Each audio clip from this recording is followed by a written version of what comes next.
ज़िंदगी में आपको सफल नहीं मिल रहा है। सफल के राह में तो आप चल रहे हो मगर आपको सफलता नहीं मिल रही है। कुछ समझ नहीं आ रहा कि आगे क्या करें। अगर सपनों के सफ़र में हारने का मन कर रहा है, सब कुछ छोड़कर नॉर्मल ज़िंदगी जीने का मन चल रहा है, तो ये छोटी सी कहानी आपको बहुत ज़्यादा हिम्मत देगी। इस छोटी सी कहानी में आप बहुत कुछ सीख सकते हो। इसको पूरा देखना और अंतिम तक देखना। ये कहानी है एक आदमी और एक गधे की। इस कहानी को एकदम ध्यान से सुनना और समझने की कोशिश करना, क्योंकि ये कहानी आपकी पूरी सोच बदल देगी। एक आदमी जंगल से जा रहा होता है, उसके साथ एक गधा होता है।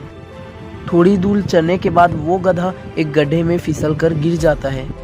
वो गधा काफ़ी कोशिश करता है उस गड्ढे से बाहर निकलने की, लेकिन कड़ी मेहनत के बाद भी वो गधा गड्ढे से बाहर नहीं निकल पाता। वो मालिक भी बहुत कोशिश करता है उस गधे को बाहर निकालने की।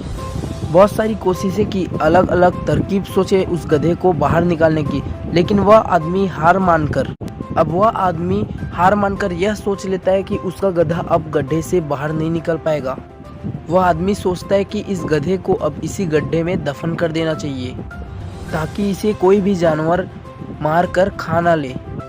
थोड़ी ही दूर मिट्टी का ढेर होता है। वह आदमी उस ढेर से मिट्टी लाकर गधे के ऊपर डालने लगता है। वह थोड़ी थोड़ी मिट्टी उस गधे के ऊपर डालने लगता है, लेकिन कमाल की बात तो ये है कि वह गड्ढा भरते जाता है और गधा ऊपर आने लगता है। धीरे धीरे मिट्टी की वजह से वह गड्ढा भरता रहा और गधा ऊपर आ गया। दोस्तों, जहाँ एक वक्त वह आदमी और उस गधे ने हार मानकर यह सोच लिया कि अब यहाँ दफन होना ही अच्छा रहेगा। दोस्तों, हमारी ज़िंदगी में भी ऐसा वक्त बार बार आता है जिसे हमें लगता है कि हमारी ज़िंदगी में जो मुश्किलें हैं उसका अब कोई हल नहीं है, हमें हार मान जाना चाहिए। लेकिन सच्चाई तो यह ऐसा नहीं है कि कोई भी मुश्किल का समाधान नहीं। हर मुश्किल से कोई ना कोई समाधान होता है। जीवन में हर मुश्किल का समाधान होता है। इस बात को आपको पता होना चाहिए और आगे बढ़ते रहना चाहिए।